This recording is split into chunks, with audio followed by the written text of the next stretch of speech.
G'day everyone, welcome to the video. I'm Diane and this is Pepper, and we live full-time on the road in our self-converted Toyota Coaster bus. This video is all about Pepper. I recently made a video where I talked about how I manage her anxiety and her travel sickness, both of which we've had to deal with on the road. And if you haven't seen that video, I'll put a link in the description below so you can go and check it out. I wanted to keep that video specifically focused on the anxiety and the travel sickness, but I know you guys had a lot of other general questions about Pepper and what it's like to travel with a dog. So in this video, I'm going to do my best to answer some of those questions.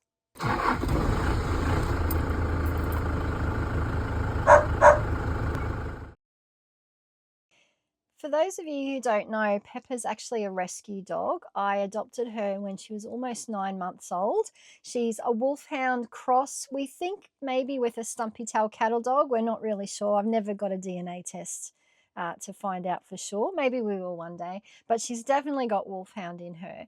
And I don't know a lot about her history before she was rescued. She was rescued from a pound in rural New South Wales, and before that, as far as I know, she was a stray. So I don't know anything about her history or what the first 8 months of her life were like. She came with a lot of baggage, so I don't think her childhood was a particularly nice one, and I don't think she was treated very well by people in the early part of her life. And if that wasn't bad enough, she actually contracted parvovirus because the pound where she was being held had an outbreak of parvovirus. And Pepper developed symptoms not long after she was rescued from that pound. And I think it was only because the rescue had vaccinated her as soon as they picked her up, before she started developing symptoms. And that was probably the only reason that she survived. But she did survive. And although she was pretty scrawny when I adopted her, thankfully she picked up after that, and she's now perfectly healthy. She's now almost 6 years old, so we've been together for a bit over 5 years. So she was with me the whole time pretty much I was building out this bus. So she grew up being used to being inside the bus, and we lived in it full time for about a year before we hit the road, and we've now been traveling for about 5 months. So she's well and truly used to living in the bus, and she considers the bus her home now. All right, so enough of an introduction. Let's get on to some of these questions. I've got a list here of the questions that I get asked a lot, so let's get on with it. The first one is, what do I do for food? Like, what sort of food do I feed Pepper? Where do I get it? And how do I store it in the bus? So I don't feed Pepper anything super fancy. She gets mostly dried kibble, and I give her the Black Hawk brand. She had some gastrointestinal issues when she was younger, so I tried a few different brands before I found one that she liked and tolerated well, and the Black Hawk one she seemed to do the best on, so we've stuck with that. It's not cheap, but it's also not one of the super expensive brands either. So she gets the kibble every day, and then I also mix in a variety of other foods with that. So most commonly she'll get mince and veggies. So what I normally do is I tend to buy chicken mince usually because it's a bit cheaper, but sometimes I get beef mince or pork mince, whatever's available. And I try to mix it up a bit. So I'll cook up like a kilo of mince, and I'll mix in veggies like carrot, broccoli, spinach, or kale, and I'll cook all that up in a big batch, and then I'll freeze it in portions. So she'll get a portion of the mince and veggies mixed in with the kibble each day. And I usually add either a raw egg, or when I'm cooking up the mince and veggies, I usually put a bit of extra water in so that I get like a flavored broth, which I also keep. And then I'll mix that in with her food sometimes as well. Sometimes she gets a tin of sardines, which she absolutely loves. Sometimes she'll get a bit of raw chicken or beef, or any bits of scraps of meat that I have. I sometimes throw them in as well. And if I'm like eating tinned salmon, when I drain the tin of salmon, I keep the juice, and I sometimes mix that in with her food as well. So I try and change up the things that I'm adding to the kibble, to try and give her a good balanced diet that way. And on top of that, I also try and give her a bone once a week, or at least once a fortnight, because that keeps her teeth nice and clean. And she loves them. One of the downsides to buying the Black Hawk kibble is that it's not readily available everywhere. It's not one of those brands I can just walk into the supermarket and buy. I can get it from places like Pet Barn and Pet Stock, can also order it online. I tend to buy it in big 20-kilo bags because it works out a lot cheaper that way. Um, and a 20-kilo bag will usually last us about 3 to 4 months. In the bus, under her bed in the front cab area, I have a big plastic bucket with a screw top lid that I bought at Bunnings, and I think it's a 25 or a 30 litre bucket, but I can fit the entire 20-kilo bag of kibble in that container, and it's all nicely sealed, so it's protected from mice and ants and things, and that's how I store her food in the bus. So it can be a little tricky to get it on the road. As I said, we've been on the road for about 5 months. Only had to buy a bag of kibble once so far, and we were actually in Glen Innes where there wasn't a pet stock or a pet barn or anything like that. But I did find an agricultural supplier that stocked some pet food, and they were actually able to get that brand for me. So that's how I managed to get the last lot on the road. It's just a matter of trying to plan out your trip. Like I know that a 20-kilo bag lasts us 3 to 4 months, so I try to plan my travels so that we're in a big town or somewhere I can get access to her food when the time comes. All her like meat and veggies and things that I cook up for her, I store in the freezer. I'm fortunate that I have a big fridge with a massive freezer space, so I have plenty of space to freeze all her food, which is good. So the next question is, what do I do about tick and flea prevention? And do I worry about diseases from ticks on our travels? So ever since I got her, I've treated Pepper with Brevecto, and I use the Spot one. So it's just comes in a little tube, and you just squirt the liquid sort of on the back of her neck. And I do that once every 6 months. And that is all I do for flea and tick prevention. Before we hit the road, we actually lived in an area of southeast Queensland that had a lot of paralysis ticks. And in the 5 years that we lived there, I only ever saw one tick on Pepper, and it was already dead by the time I saw it, and hadn't been. Like it wasn't engorged, so it hadn't been on very long. And so, even though I knew there were lots of ticks in the area, I never had any issues with ticks on her. So, the Brevecto for us does work. Obviously, it may not be suitable for every dog, and you need to talk to your vet about the best options for you. But Brevecto works for us, and Pepper's never had any nasty side effects or any adverse reactions to it. So I'm sticking with that. And as I said, it treats fleas as well. There is a disease, and I forget what it's called. It's like ehrlichiosis or something like that, that is spread by brown ticks in northern parts of Australia, and it's becoming more of a problem because I think it's starting to spread a little bit further south. As far as I know, it's really only an issue if you're traveling in sort of central Queensland and further north than that, which we haven't done so far. We were living in southeast Queensland when I was building the bus, and since we hit the road, we've traveled south of that. So that's not something we had to worry about. I think if we were in the future to travel north, I may have to get a tick collar in addition to the Brevecto and do some extra things, but that's not something we've had to worry about. The places that we've traveled so far, the Brevecto alone is enough. So I haven't had any problems with that. Next question is, do I worry about 1080 baits? Yep. I worry a lot about 1080 baits. It's probably the thing that I worry about most traveling with a dog, especially with Pepper because she picks up everything off the ground. She will scrounge. Maybe it's because she was a stray when she was little, and that's just how she survived, was eating stuff that she could find on the ground.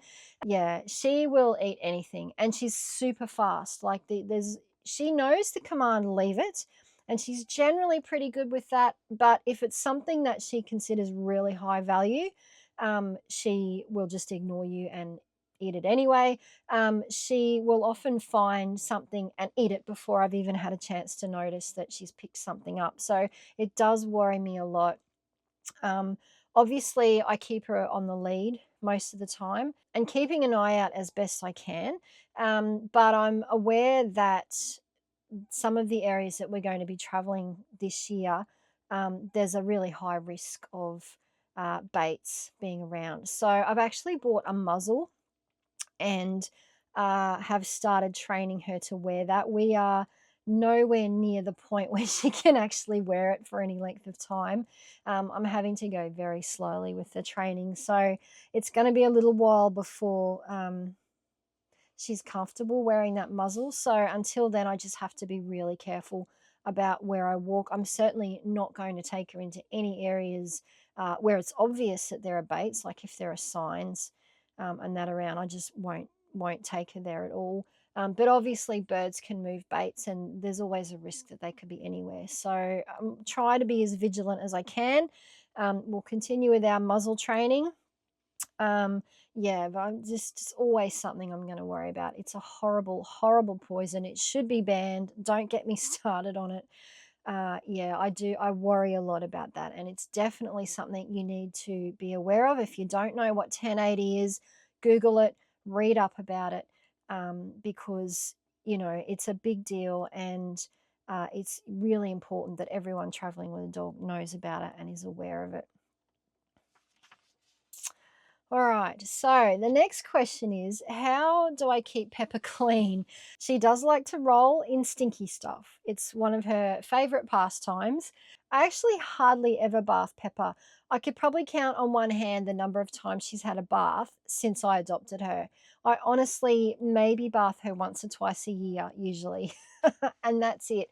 Most of the time, I can get away with just giving her a really good brush, and that keeps her coat clean, and she rarely smells. Um, I don't know why. She's just I've had other dogs in the past where you give them a bath every week and they still stink. But maybe I'm just used to it. But I've not had other people comment on her being smelly. So yeah, usually I just give her a really good brush. But as you may have seen from our previous videos, she does like to roll, and she loves to roll in stinky stuff. So there are times where we'll come back from a walk and she's got something gross on her coat, and she does actually need to have a bath. Usually when that happens, I don't give her a full bath, but I just like wash the area that she's rolled in. And I actually have, the way that I do it is I have a little 12-volt portable shower. It's a little kick-ass shower that I use myself. I can hook it up outside and shower with it. And I use that when I have to wash it. So I'll just fill up a bucket with some warm water, and it's got a little submersible pump. So all you do is drop the pump in the water, and you can have like a little handheld shower. So I use that to clean her. And I'll do that if she's really stinky, like if she's rolled in something that I can't just brush off. Yeah, and that's what I do. Occasionally, if she gets really filthy, I will give her a bath, but I actually don't have to do that very often. So the next question is, uh, I get asked a lot about the portable dog fence that I use. So you may have seen in some of my videos, I carry some fencing panels that I set up when we're parked up at a campsite. Rather than having Pepper tied up on a lead at the bus, I set up this fence to make a fully enclosed area that she can wander freely around.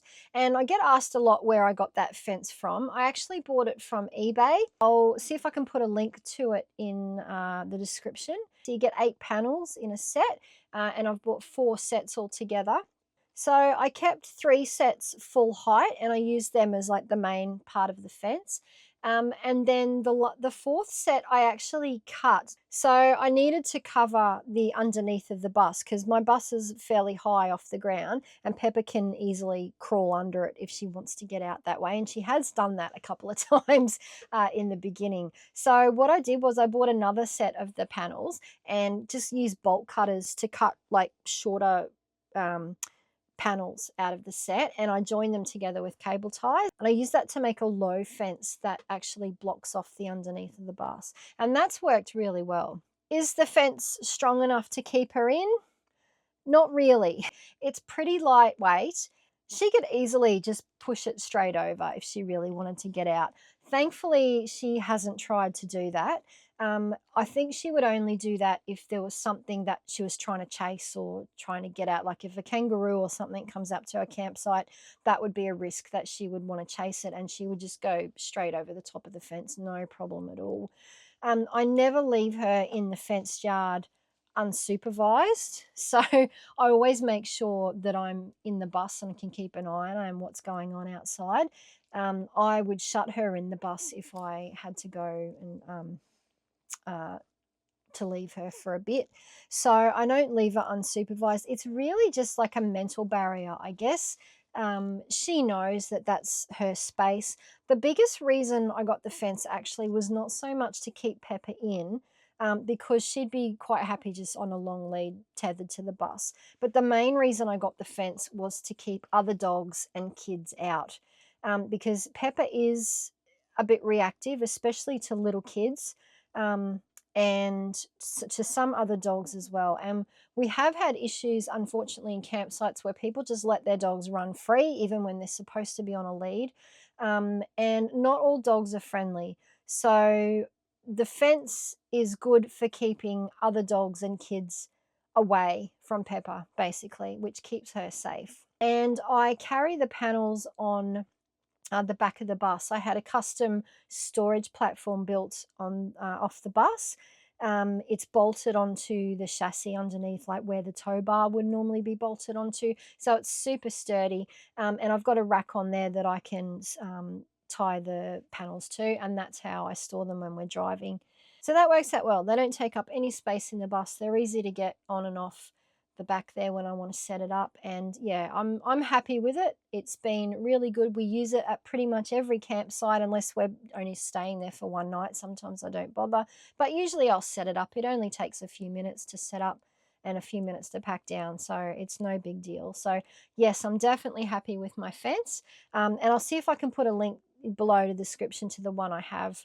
But yeah, just check out eBay. They probably sell them on Amazon as well. All right, next question. Does she hog the bed?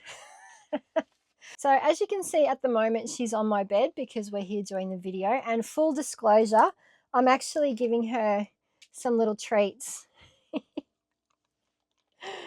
to encourage her to stay here on camera. Otherwise, she'd probably disappear. She'd get sick of me talking. So she's on my bed at the moment, but she doesn't usually sleep on my bed. She actually has her own bed at the front of the bus. In that I built in the front cab area, and that's her space. That's where she sleeps during the day. That's where she sleeps at night. Pepper's not super affectionate at night. She's quite she can be quite sooky and like getting patched during the day, but when nighttime comes, she tends to like her own space. So she will usually just put herself on her bed, and she's happy to stay there. She doesn't usually like to come over to my bed and get pats at night. So I don't have any issues with her hogging the bed because she has her own space in the bus. All right, next question is, how do we cope with rainy days? It's actually raining today. So we've had a few days this week where it's been quite cold and raining outside. And Pepper doesn't really like laying on wet grass. She doesn't like getting wet. So she tends to just hang out in the bus on days like that. And I'm lucky in that she's not a super high energy dog. If she gets 2 good walks a day, one in the morning, one in the afternoon, that's usually enough for her. And she will happily sleep most of the day. So on rainy days, I don't have to worry so much about keeping her occupied, which I'm grateful for. Yeah, she's quite happy to just snooze. And also she's getting older now. As I said, she's nearly 6. So she's a little bit quieter than she was when I first got her as a puppy. So yeah, she's happy to sleep most of the day. And I try, and if it has been raining all day, as soon as we get a decent break in the rain, I will take her out and make sure we get to go for a good walk and she gets to go to the toilet and things like that. So yeah, obviously sometimes we don't have a choice. We have to go out for a toilet walk when it's raining, and we just try and be as quick as possible. One thing I will say is that if you're traveling with a dog, it's a good idea to carry a stack of old towels. So we have probably half a dozen old towels that I keep just for drying off Pepper. So rainy days, while they're not fun, they're not a huge drama for us. She's obsessing about this little bag of treats that I have in front of me here.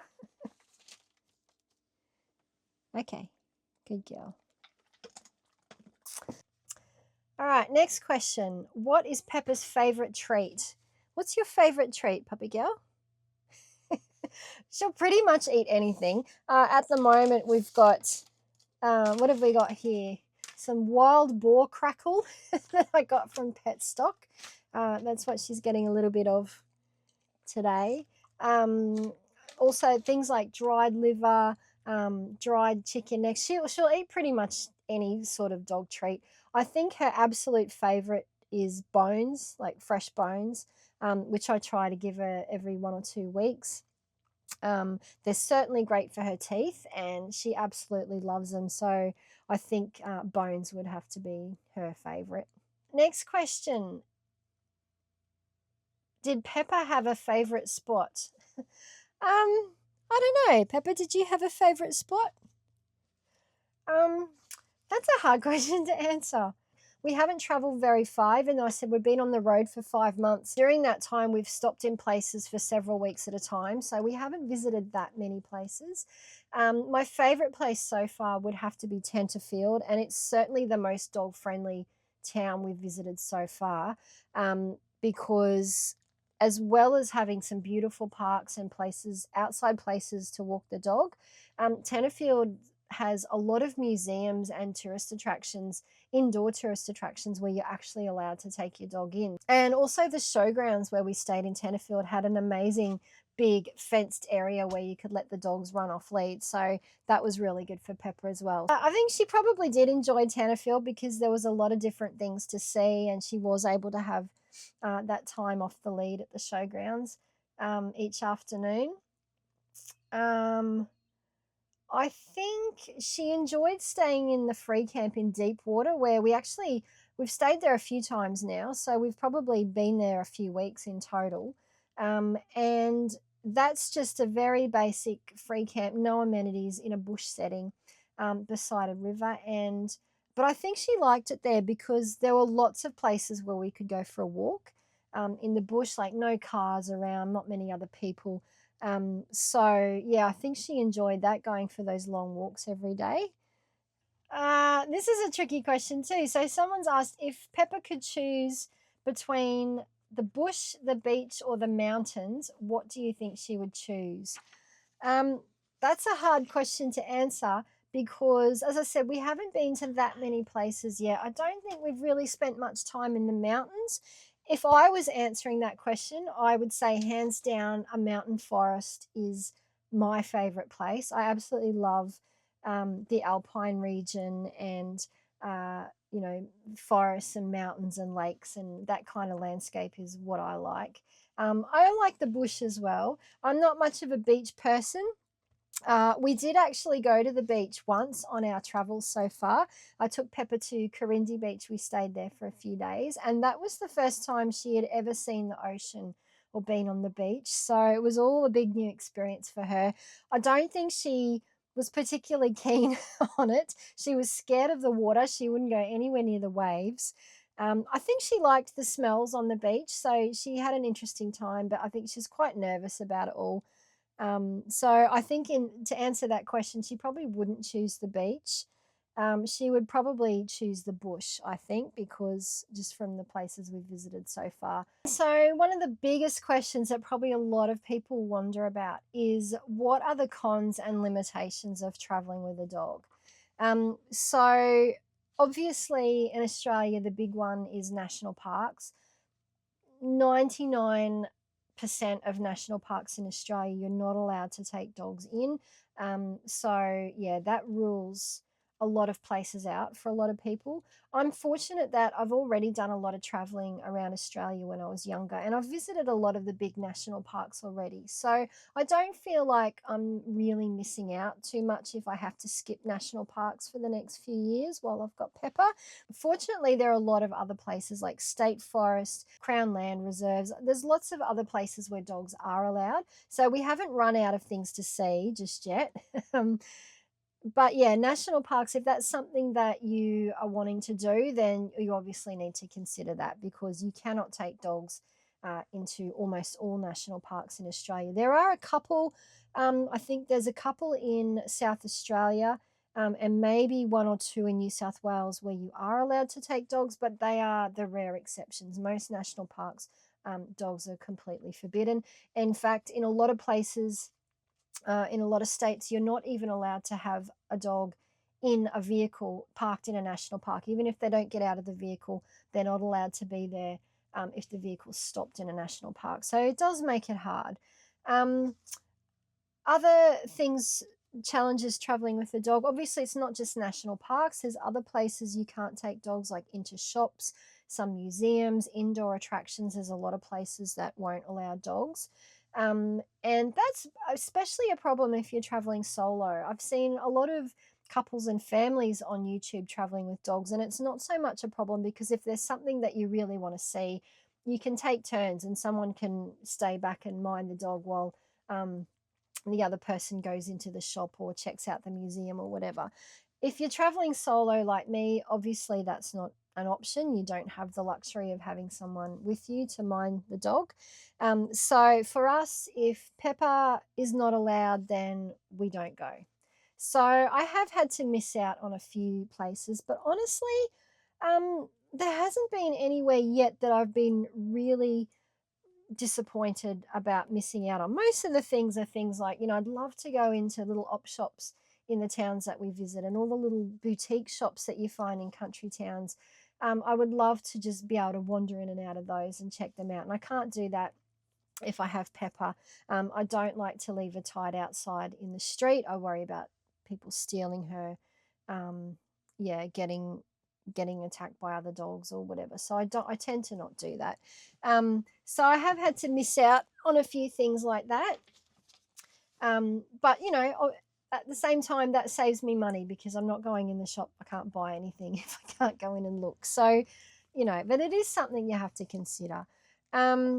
It's a challenge if I need to do grocery shopping or other shopping. I did actually make a video about this a few months ago when we were in Tamworth. I had to do a big shopping day. I needed clothes and some kitchen stuff and a few other things that I couldn't just nip into a grocery store and get quickly. So I did a video about how I plan and organize a day like that. And I actually booked Pepper into one of the local vets in Tamworth, agreed to mind her for the day, which was really good. So I'll put a link to that video in the description below as well if you haven't seen it. But again, although it's a challenge, it's usually just something that requires a bit more planning and forethought to organize, what I do with Pepper if I have to go into a shop. For most of the grocery shopping that I've done so far on the road, I just do little shops at a time. And I can usually just park the bus close to the supermarket and nip in for half an hour and leave Pepper in the bus, and she's totally fine. I do that first thing in the morning because it's obviously cooler then and there's not as many people around. Leaving her in the bus is perfectly safe if it's not a super hot day because it's not like a normal car. The bus is triple insulated and we've got two max air fans in the roof. So I can have one of them set to bring air in, one of them on exhaust. So you get a constant airflow through the bus. It's well ventilated and, as I said, it's insulated. So she's protected from the heat. I can also run the aircon during the day. If we're in full sun, the solar can keep up with the aircon, so I can leave that on for a few hours if I was to leave her in the bus that long. She does get anxious when she's on her own, so I tend to try and leave her for no more than, I think 45 minutes is the longest we've been so far. And she's okay with that. I give her some treats and make sure she's got water and all that. So that's usually how we cope. And it's not too big a deal. As I said, it just requires a little bit more organization. Where are you off to?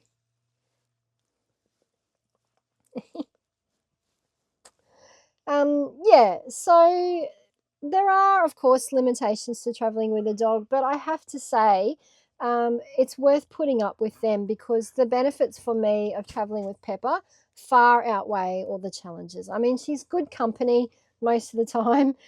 She's an excellent guard dog, good for security, especially when you're traveling solo. It's good to have a big dog on the campsite, and she does let me know if there's other people or other animals around. She's a good guard dog, so she's good for that. And I found it really interesting because obviously we only visit places that allow dogs. And I've been surprised actually just how many places, especially in rural areas, I've been able to see a lot more things than I was expecting to. And it's been interesting to travel and see things from Pepper's perspective, because I've actually visited some places that I wouldn't necessarily have visited if I was just traveling on my own. But I try to support places that allow dogs, because you know, the more that we support businesses that that are dog friendly, hopefully the more dog friendly businesses will open up for people traveling with dogs. So I try to support the places that are dog friendly. And so there's been a few times where I've visited places that I wouldn't necessarily visit on my own. And it's been really good. So I'm kind of enjoying traveling from a different perspective. So yeah, that's something to keep in mind too. You might not get to see all the big national parks or the big touristy destinations, but Australia is a big country and there's lots of amazing things to see. Yeah, and it's nice to be able to see them with my furry companion. So that's it, guys. That is the end of the questions that I had. I hope that that was interesting, or you found some of those answers helpful if you're thinking about maybe traveling with your dog. If you've got any questions about traveling with a dog or about Pepper specifically, leave them in the comments below and I'll do my best to answer them. All right, I think this one is wanting a bit of attention, so I'm going to go and deal with her, and I'll see you in the next video.